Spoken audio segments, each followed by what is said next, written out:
Hello, weirdos. Welcome to the 2024 Pain-a-thon of Doom. I thought I already did one this year because it felt so fresh from the last Pain, but it was actually November of last year, so I guess we're due.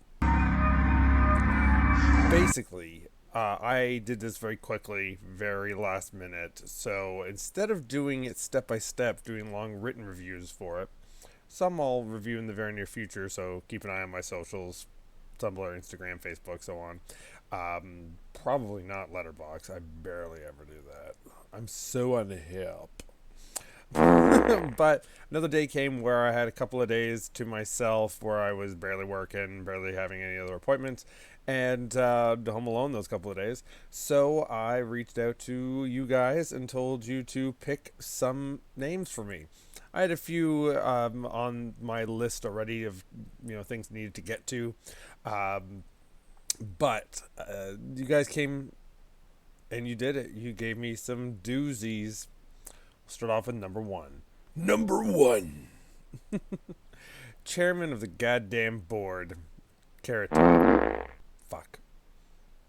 This one comes from Ryan Ewing, the guy behind Ryan Fan Club and behind Pocket Zines. Thanks, Ryan. Ryan actually gave me more than one choice. One was a porn of, this ain't Pirates of the Caribbean, but I think he just means pirates, which actually we do have copies of. But then I was like, I'm not watching a porn. I'll do that on my own time. Hey-o.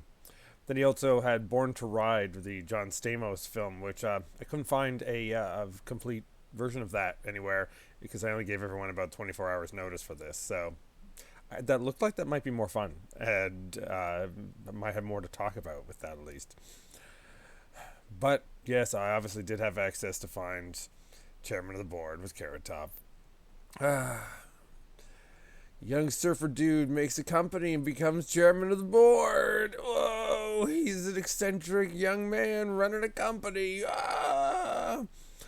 Somehow I feel like this movie is just a cheap Freddy Got Fingered without any of the real gross out jokes. It's more of the Wayne's World era, whoa dude type jokes to there.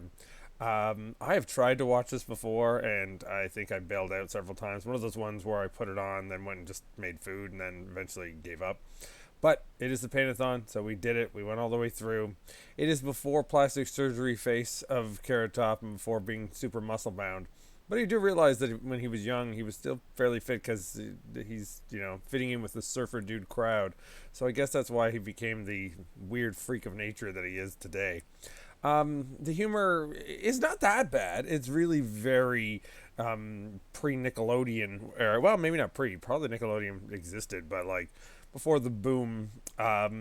Trying to be a Ace Ventura comedy, but not able to push that limit. It's weird when there's a couple of jokes every so often that try to like push a limit, but they don't have the guts to do it. So yeah, it's the Freddy got a shitty finger without being without the gross out humor. It's it does try, but yeah, it's such a generic 80s comedy that doesn't know if it wants to be earnest or if it wants to be major pain. There's now the list of just 90s fairly polished looking comedy movies that were made with the forethought of a YouTube video. There's a lot of them. That could be a whole other documentary or, short video from my webpage. Yeah, didn't like it. Nope, didn't like it.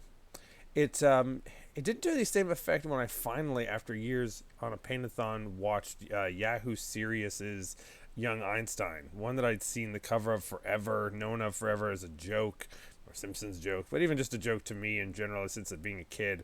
And at one Painathon, someone chose it, so I finally watched it and found how amazingly produced that movie is, how like huge and polished looking it is, and how every joke falls flat and doesn't work.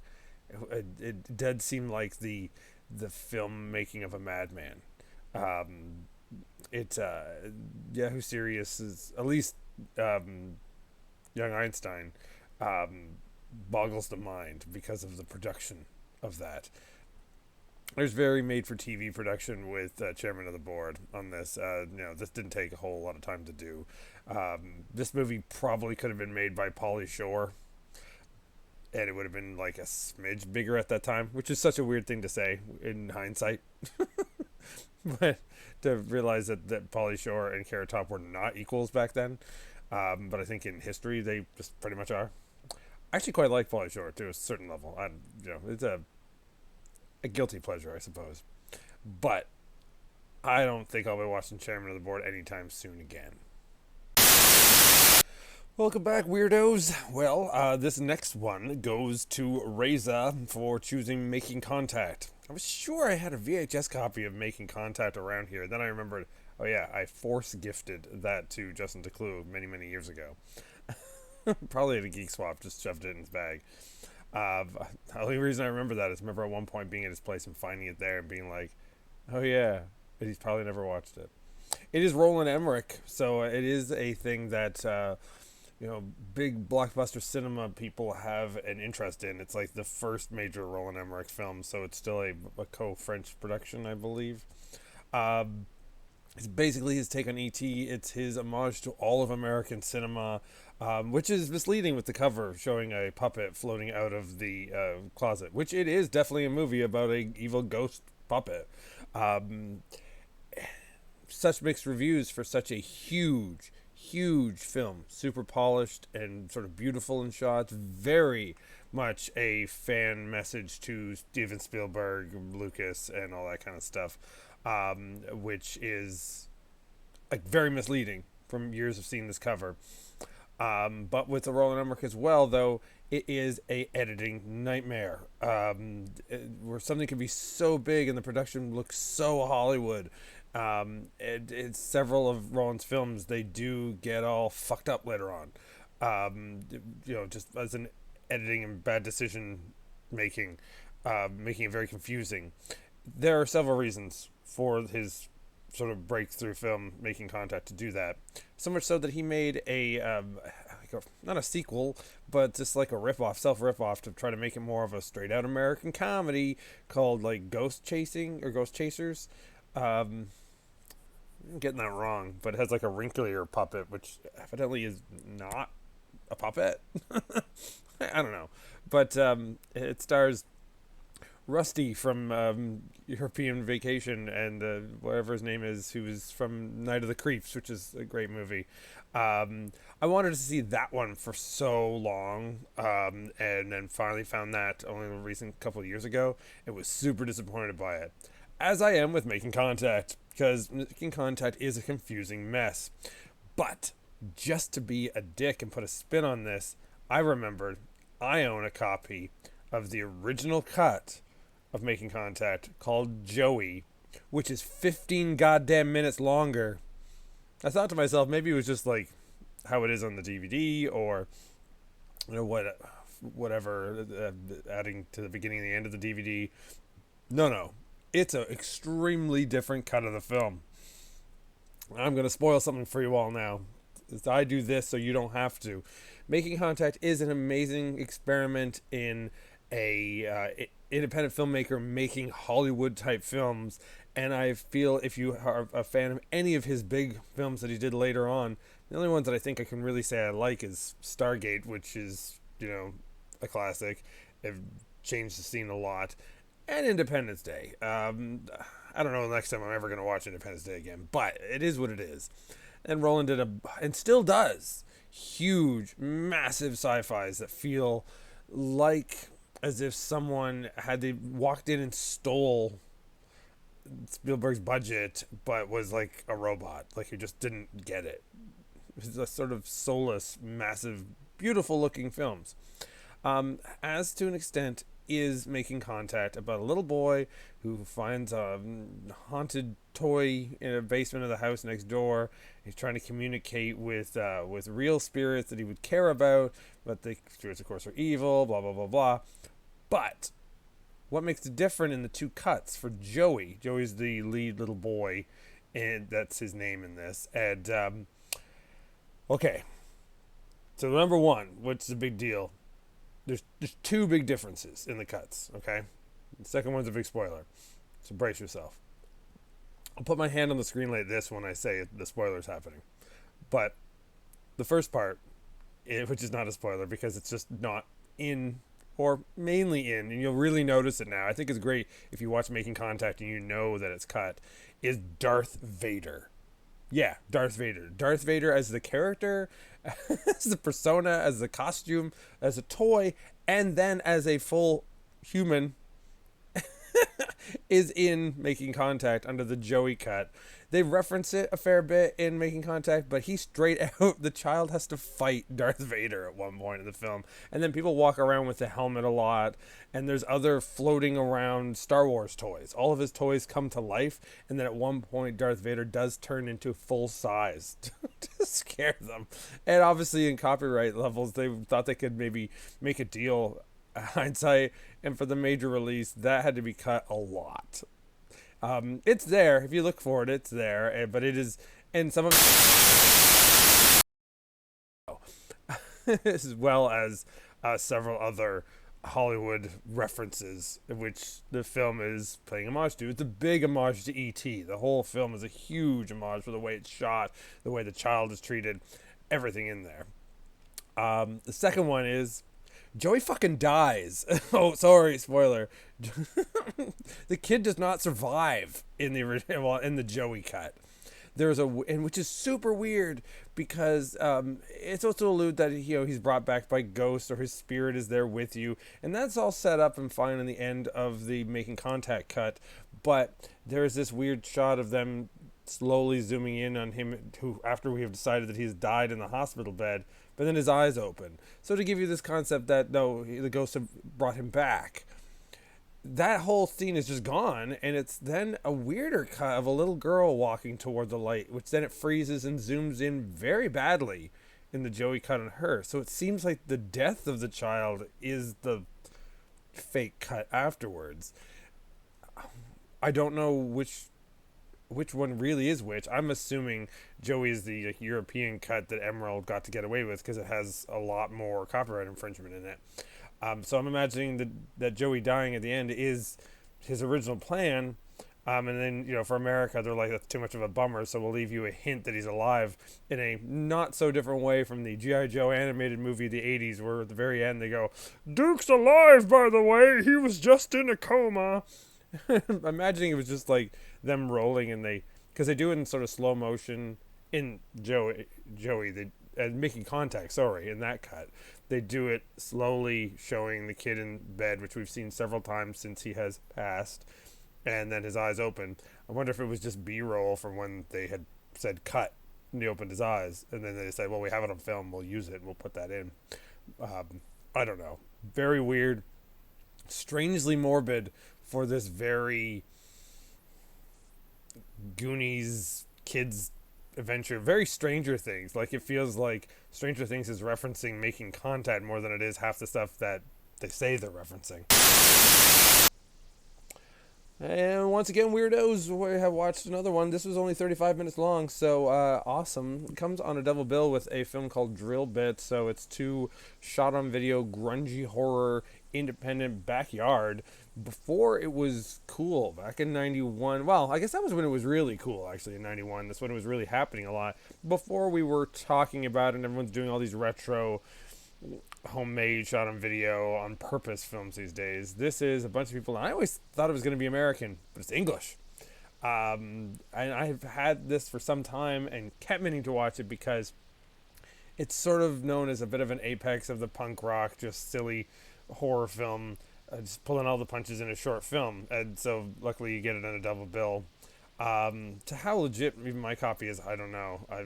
Who did Alex Condon, I believe he made it, Shondon. Does he ever get paid for this? I don't know. I always thought that there was a feature-length version made later, and at this exact moment I did not find that, and I have so much stuff here of shot-on-video horror, and I get myself confused a lot. I'll have to go back to Richard Mogg's book, and maybe it'll explain to me. And I'm assuming it's shot on video too. Maybe I'll be fucking wrong about that too, and then it's just Super 8. It's on my TV right now. I just zoom back to a scene to look at a shot because it has this hilarious, obviously just home products and paper mache to make a monster in it. But it does look cool, and there's a really weird transformation scene in it that's so like kids in their basement making film. These are all adults though; they're not kids. There's lots of great ones that are popping up that kids made these type of films at that time when they got access to home cameras, and they have a real preciousness to them. And those are popping up now because people are starting to release them because of the whole retro vibe, love of that. But this is a filmmaker who just had his whole family in it and friends and I would say actors. I mean, they probably are just friends in that, but they, on comparison to some of these type of films, they can actually kind of act. It's a party is happening at a house, and Harry Krishnas show up at the door, and when they are pushed away, they change into mutant monsters and attack that look like basically zombie dinosaurs. Yeah, they'll flash a picture. And when I'd seen images of that before, I didn't know what the fuck it was, and it's way more interesting when you actually do see it in concept. It's funny, but done completely straight faced. It's gross, but not exploitive really. So it's fun. The ending is not what you expect, and it gets wilder and weirder once you think it's already gone there. It's to a level that I'm surprised that it's been on YouTube for as long as it has. Wiener. That's all I'm saying. I'd go check it out. The toilet keeps hitting. Took some caffeine. Energy drink. And away we go. I gave myself a little treat for this movie. I've been wanting to rewatch this one in a while. I thought about doing several different PAINATHON reviews, and then I just never got around to it. So I went to Eyesore and I rented the, I don't know, it's 8-pack of HELLRAISER movies. Do I look like someone who cares what God thinks? Or a man who thinks of God? Whatever that line is. But I think that's from part 4, actually. Even that there is the church scene in part 3, which I watched. HELLRAISER 3, Hell on Earth. Oh, man. What a movie that thinks it's trying to do Clive Barker. It's like someone was explained Clive Barker's gothy kinkiness and didn't quite get it. But I think was it Alec Hickok? Somebody Hickok that he just passed away last year actually, and was also the year after making Hellraiser 3 made Warlock 2, which is like one of my favorite movies of all time, but still cheesy as hell. It's this weird like drop in production value to look like an episode of The Hitchhiker from Showcase. Y'all remember that? But also still lots of boobs, lots of blood, and kind of creepy at parts, but such an era of the 90s, like the same world that The Crow exists in. Amazing soundtrack with that Lemmy version of the song Hellraiser, and or Motorhead's version of it, and then other weird bands, I think the Chainsaw Kittens and the Soup Dragons, or names like that on there. However, though, what a great cast, though. Some very beautiful people in this. Looking up the one girl who gets completely shucked of skin by Hellraiser, Pinhead, before he actually even really appears in the movie. Sadly, it looks like she didn't do a whole lot, but a bunch of voice acting, which it didn't seem like voice was her main attribute. Let's see the movie, you know what I mean. But what is her name? Terry Farrell or Terry Peril or something? She was Jadzia Dax from Deep Space Nine, and also in the early seasons of Becker, she ran the diner. If anyone remembers that sitcom at all. A beautiful woman, and actually a really great actress in those sitcoms and in later stuff. This is earlier in her career, and it really feels like she hasn't quite learned how to act. And she's not that terrible, but she has a great presence. Beautiful, also very powerful looking. So she has a great presence, which with the dialogue she's given, that she just unabashedly reads out, even that you can tell she knows it doesn't really fit. Her responses are so cartoony. Her jumps in emotion go all over the place. And is it me, or was there a hint that there would be some sort of like relationship between her and the other girl, the young girl that she finds and helps out and then lets move in with her. But of course, they don't do it. But if this was truly a Clive Barker story, it probably would have. And the other girl, still in my heart too. Look her up. She's done a lot of stuff too, actually. Not usually in that goth look, but her IMDb is quite stacked as well. So good for all these people that went on to do other stuff. Doug Bradley's incredible as Pinhead, as always. This is the one where it really centers on him the most, making him like almost like a slasher villain. So he's more like just a demon that is coming to kill people. His point is less mystical and less eerie, but with Hitchcock's directing, he likes to do all these pointless zoom around shots, these really close zoom ins, and then his forced perspective done with split screen, which he does in a lot of his films. They seem really cheesy because they happen when it's just not needed. So it's like a serious moment will happen, and maybe like a beat of music will lead to that, and then nothing interesting will happen camera-wise. And then for just something blasé, he'll do those weird camera shots. And after a while, because he does so many of them, it becomes laugh out loud. And then, of course, this makes it into a just franchisable, you can do anything with it franchise after this, because we make new wacky, gimmicky, action figure looking Cenobites that he teams up with, does a whole street fight against cops in the middle of the street at night in New York City. You know, it just seems like any action film at this point. There's this mass over the top slaughter scene at a nightclub, which is where it really makes me think of The Crow, because it's that kind of like sexy 90s nightclub. You know, Blade should probably come in and have saved the day at some point in this, but it wipes out so many people, all in funniest ways, which is obviously at the point when Wes Craven probably saw this and thought like, this is just a comedy now. I'm going to write Wishmaster. Or whoever actually wrote Wishmaster. Maybe Craven only produced and directed the first one or something. I don't know. I always thought Wishmaster seemed too silly for Craven, but I mean, guys got to have fun, right? And fun is what Hellraiser 3 is. Also watching it on those like super multi-pack ones, it was really grainy and looked like a VHS rip, which is really the only way I've ever seen it. But to watch that again on my much better TV these days, that's where the PAINATHON comes in, people. This is what I do for you folks, as I don't have another copy of this movie. And maybe I should. I'm curious to see. I feel like you'd see a lot of the effects flaws. There's some like really early CGI gags in here. Wow. So dated, but dated for me in a way that I really like to see. I get it that it's cringy and cheesy, but I like it. What can I say? It is my favorite of the series, but it is the moment when it went from actually like a spectacle of eerie kind of smart horror into this is a franchise that's going to go on forever. There are for sure worse sequels because of boringness and just bad.